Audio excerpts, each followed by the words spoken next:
Guys, working a little more on this Cadillac. Got the sway bar links all bolted up, tightened.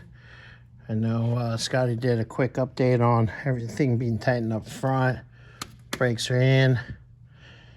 Got the oil pump all cleaned up, and scrub some of this stuff off, clean it up some more.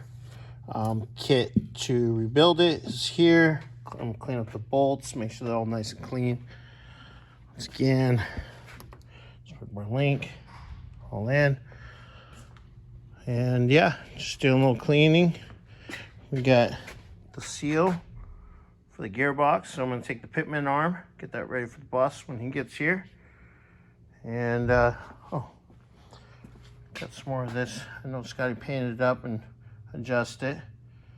Got the stabilizer and the tie rods on the passenger side. Let's slide it in, get the driver's side in. So later on today, when the gearbox is ready, put that in. Put the new idler arm in. And yeah, quick little update there. Get this guy cleaned up and I'll show you guys.